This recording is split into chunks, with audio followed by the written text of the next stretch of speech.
Hello one and all, I am Pal of Games and welcome back to Hearthstone Half Hour. And we are continuing on with our Arena Mage playthrough, seeing how far we can get. Hopefully we'll do well. As we attempt to find an opponent. Hopefully they'll be worthy enough for the oh so powerful Mage deck, giving me the finger. That's exactly what it's doing, because it's extremely rude. That curve, I don't know though. It seems like a pretty nice curve. There's a lot of AoE in the deck. Going to be able to take out a lot of stuff. A Kardashian. Jaina versus Jaina. So it seems that we're going to be versing a mage. That is actually quite a nice hand. It gives us a play every turn. So I'm going to keep that, to be honest. I don't have a problem with that hand. The Zordrake's going to be quite a great card within the deck because of the draw power. And we are drawn to Sunwalker. So I think we're going to keep the coin there, because it's going to be mean we can go into a Silverback next turn if we need to. So he's just going to Fire Blast me, okay. That's a fair enough play, I think. I could play Lepinome here, but I could just ping him. It's up to how I want to play this, to be honest. I'm thinking, you know, does it benefit me to do anything here? Maybe that is the best play. I'm not sure on that one. You could argue Silverback was better there. But I'm thinking turn 3, I kinda have nothing. He's got some draw power going on now, which is going to be quite beneficial to him now. I think I am going to actually try and force the Fire Blast actually. Because that would be an interesting move to make, I feel. Then again, Silver would be quite nice now, because he can actually counter it. So that would be why I would say that's better. Lepinome's one of them awkward cards, because it's going to mean that I feel it will do a lot better late game when I'm versing stuff where he's going to be trying to use stuff like Blizzard or Arcane Missiles. That's a perfect example where he might not have the health to want to risk it. And he's gone straight for another hit, so it kind of means that I'm in a tough spot. However, I feel that if I go for Frostbolt, I'm kinda in a good spot. I could go for Dark Iron Dwarf though. There's a nice way around it. And I think I will. I just feel that that's a more optimal play there. I don't know if you guys would agree, but if I thought that playing Frostbolt there would mean that I don't really, you know, it's a 1-2, you know, it's nothing big. It was kind of a bullet missile in a way. And it's going to mean that Worgen's going to be no threat at all now. Because, you know, while I could, I know he wants me to attack it. In fact, that's not a bad idea at all. I don't have enough thinking about it. Yeah, actually I will. He's trying to get me to attack it, and I'd rather not. I could have played the Flesh Eating there, but I feel that the better play here is coining into the Stormwind just to add pressure. If you see what I mean, because I feel that Rushdown with mages works quite well. The late game is, I think that's how you have to verse when you're mage on mage. I think that it's important to get a nice Rushdown going. And I've picked this mainly because, as you would see, he wouldn't be able to do a Flame Strike next turn efficiently. That was my theory there. So he's going to try and continue to take out my Dark Iron. I am going to actually hit it, because I feel that's a good play. But playing Flesh Eating first will allow a new bullet magnet. I'll also play out Lepinome. And you know what? Actually thinking about it, that is a better play. It does make me very vulnerable to a flame strike here. I do realise that. However, doing so would mean that I've got a load of big hitters in my hand, so doing so I wouldn't mind. And he's obviously not got one there. He has got a blizzard though. So there you go, he's still got AoE clear. Is he going to bring it out? Because I wouldn't bring it out, I was going to say. So I think Demolish is not a bad choice here. It just kind of put him out of action, but it's kind of a waste of the rest of my mana. So I'm thinking the extra draw power might be nice. Then again, if he's got a poly, that could be annoying. So you know what, I'm going to try and taunt it out with Gorobashi, I think. I won't attack with Gorobashi, use a fireball on Gorobashi at this point. Because I feel that if he has got a poly, he'll use it now. So that's something to consider. How I plan on playing this mainly is that he's got a lot he can do here. That's the awkward thing. And I've got limited choices, to be honest. I think I have to take out that card. And think about it, I have got a lot better clear than I thought. Because what I can do here is just take it out with a fireball. You may say that it would have been better to fireball him, but I feel that clearing him and just keeping up the pressure is going to be what's necessary to win here. He's going to have a fireball here, I'd imagine. Not a fireball, a frostbolt even.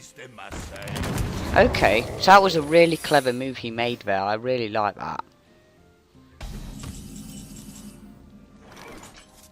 I can get Worgen 2 attacks.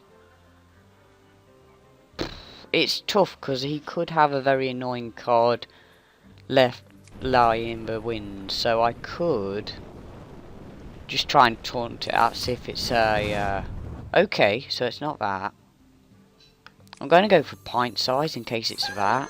In case he's going to have a mirror entity and he doesn't.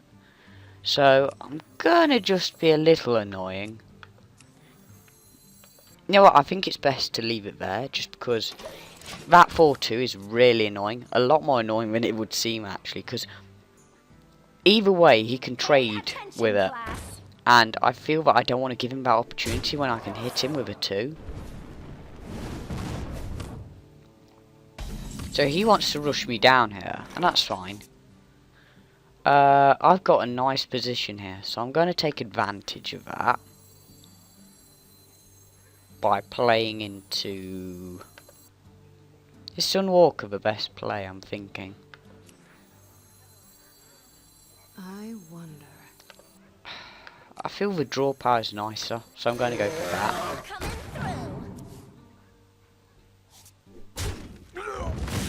Okay, so that makes things awkward on him. From there, I feel that playing with Demolition now is a really nice play. Because he has no real reaction to that. I'm going to just hit it once so that he can't trade off nicely here. I could have done Frostbolt thinking about it. Well, that's what I'm thinking also. I can do Frostbolt next turn. It has a Flame Strike, that's annoying. So he's going to be able to do a lot from that Violet Teacher.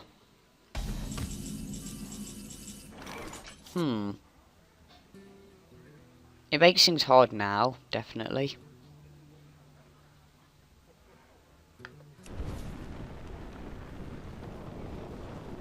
I think though the best play here, I sort of have to take out that teacher, don't I? So I'm not sure if that's best here, but I think I'm going to have to. You may not agree with that, and that's fine. But I feel he's gaining a major advantage from that. One I don't really want him to have. So I'll bring out the taunt now. He can obviously ping it off. But either way, he's going to ping it off anyway because he has that fire blast available. So I feel that, you know, he has a poly, so it doesn't matter. That has kind of put me in a tough spot. But I feel that that's a vaporize, and that makes me even more worried. I would really like to draw into one of them secrets right about now. But I don't. So I'm thinking Fairy Dragon's not a bad play here. And play out the Worgen as well, I feel. It does leave me open to another Flame Strike, however, I'm thinking that he has a really interesting advantage here. So he's silencing, that's interesting.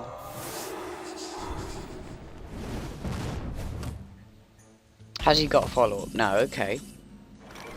So I'm going to put that to the test here.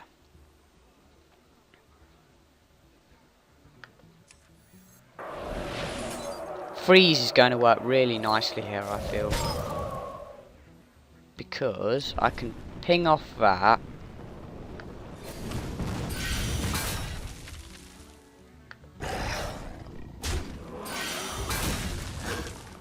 And be able to trade off quite nicely, I feel. So that's going to be quite interesting. I'm going to keep up the pressure with Water Elemental. It's a 3-6, meaning that Flame Strike isn't going to mean much in terms of taking it out. However, it will mean that he can do some stuff from that. And he's going to continue to play some secrets. That's interesting.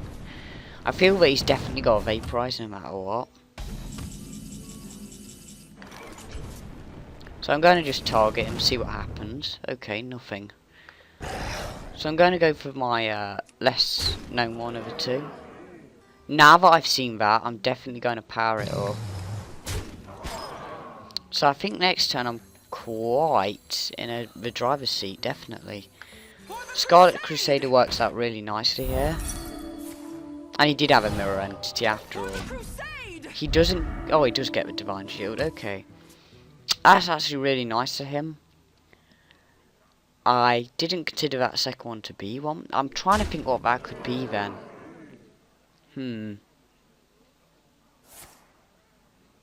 He's actually pyroblasting Worgen. I was going to say. It looked like he was.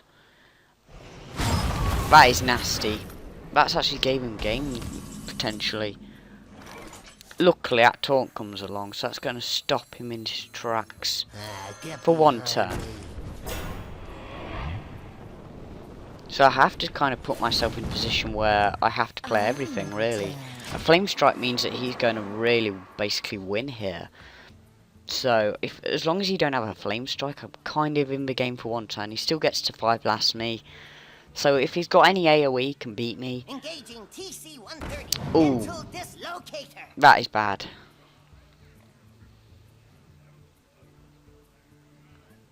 Can he? No, he can attack with the other one. I didn't think he could. So, what's he going to attack then? Me? That makes sense. Can I actually finish him off? I don't know.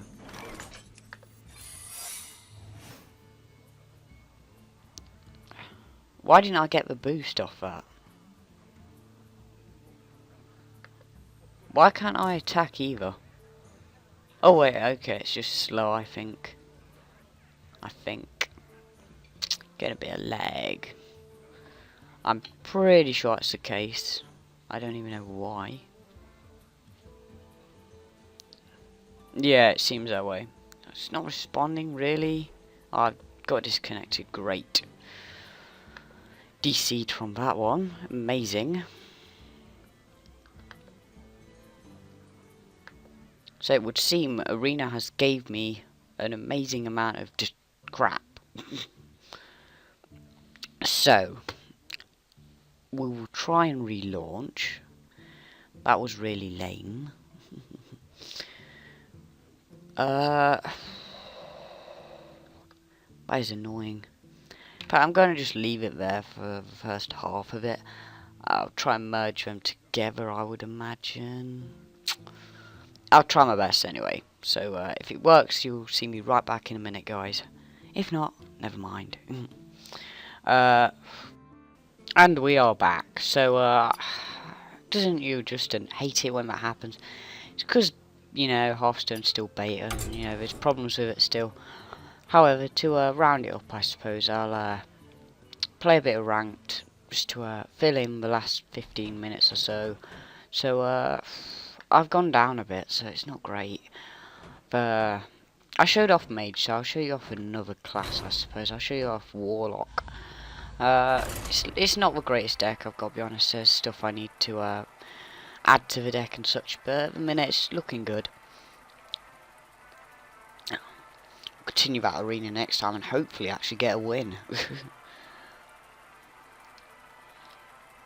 But yeah, at least this way I get to show off another class. I will probably do other arenas with other classes anyway, so that's something to keep in mind. But yeah, getting fingered by Hearthstone, great.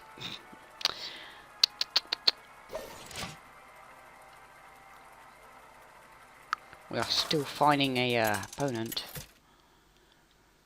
so here we go. Gul'dan versus Uther. Interesting. I will fight with honor. Soul shall be mine. That hand's not bad. Ah, that makes it a lot better.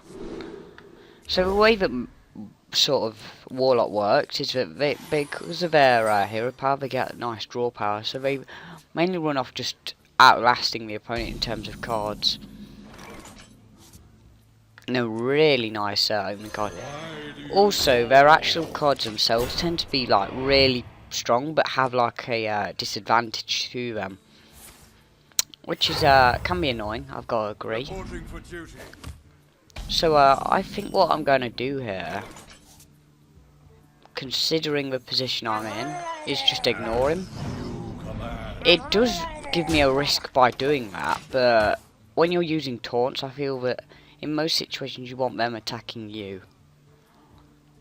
I mean, these two 1/1s, well, a 2/1 and a 1/1, means that he's going to be trying to take them out, and obviously he can't. The taunt stops that from happening. And what better card than a card what just makes the threats even worse.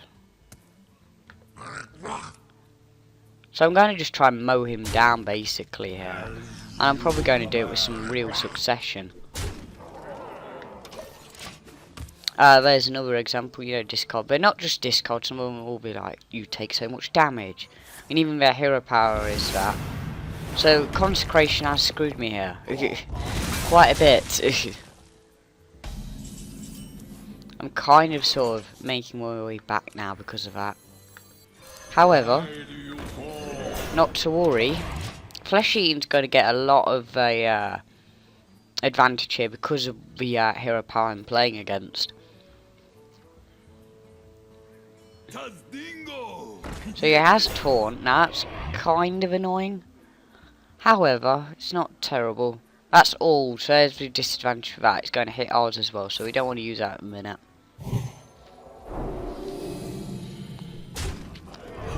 So that's going to make my card 4-3. Just one short there. And that actually changes the dynamic completely. Because not only does that mean I'll be able to take out his card, but it will also mean that my card survives. So that's really good. And I think we'll get some draw power going.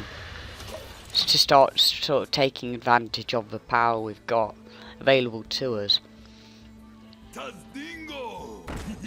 So we've basically took out two like major hitting taunts for basically nothing. I like that card, to be honest. I feel it's underrated quite a bit. So here I can just take out his card, hit him for free, sort of continue to swarm him with more stuff, which is how they work, as I've said before. So it kind of means that unless he has board wipe, you know, it kind of means that he's going to have trouble. He's already used one of his board wipes, so you know he's going to have to start really using a lot of cards to sort of deal with what I'm doing. Whereas me, I've got straight up, your card's useless. Now that might have not been the best card to use it on. However, there is advantages to that, so I'm going to just get some more draw.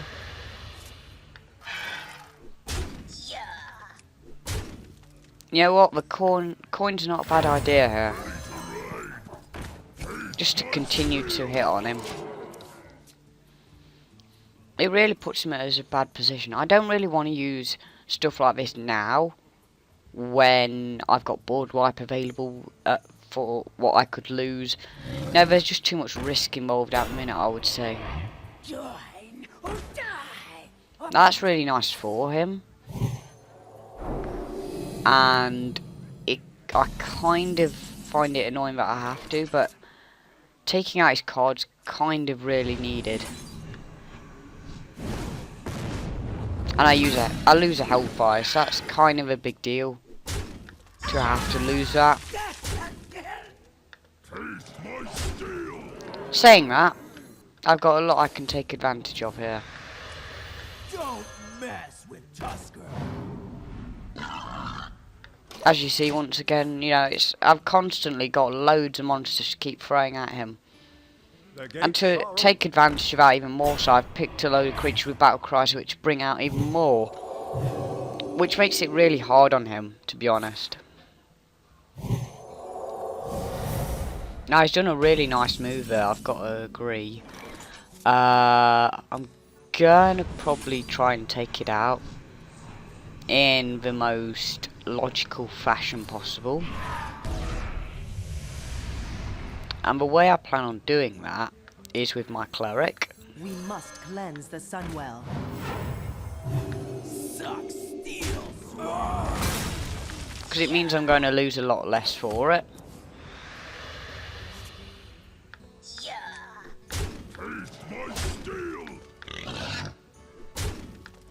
See what I mean? How they just constantly swarm. It's what I've noticed. They do a great job of it. He's going to be able to heal here.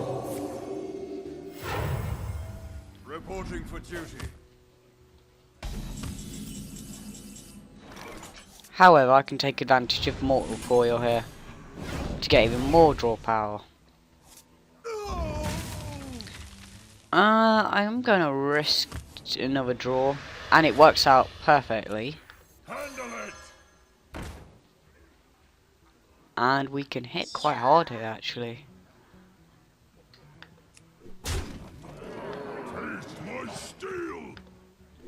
We don't want his creature surviving though, so we will take it out.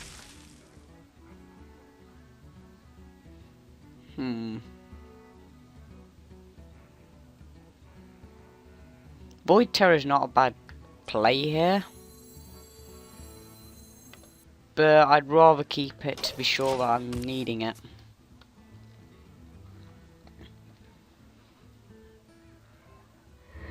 And he has another one, okay. I don't mind that too much because I have a perfect play against it. And that plays even more efficient now. So I can just hit him like so. Once again I can Mortal Coil his I've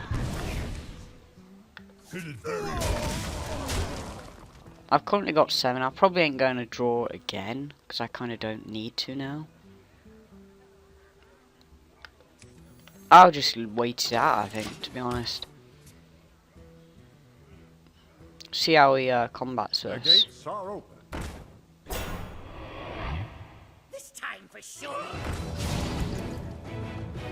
So he has put a real risk there and it's kind of not paid off. That was a mistake. It definitely was. Because he's kind of having to nothing now. I'm definitely going to be able to take advantage of that fact. And I could, to be honest, risk just going all out, but I don't want to be honest. It's kind of a thing with Succubus. They're a card, but you don't really want to pay, but they're kind of have-tos.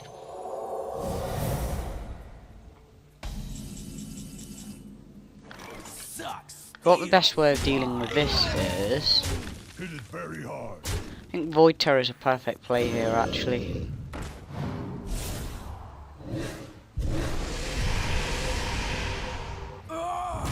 Because now I've got a heavy 8/6 to for him to deal with, and it's going to be hard to do so. has a true silver. He can take out my raid leader if he wanted to. Reporting for But he's duty. going to just go straight for me, it would seem. And that is going to just cost him game, really, I think. I was going to say, you should really go for raid leader. Not that it matters. Because I have Soulfire. So that right there is game. As you've seen, I've played more sort of more conservatively. What am I on about? Conservatively than I needed to, but I definitely, like I say, is really. I feel Paladin are like the weakest class at the moment. They're more Shaman, definitely, but Shaman has stuff like Hex, which is really nice. That is that, I suppose. That sort of cleared up the extra time. No, it's gone on pretty well, I feel. I hope you've liked it. Like if you leave a like, leave a comment below what other classes you want me to see to play. What your favourite classes if you've played the game. And other than that, thanks for watching everyone, and goodbye.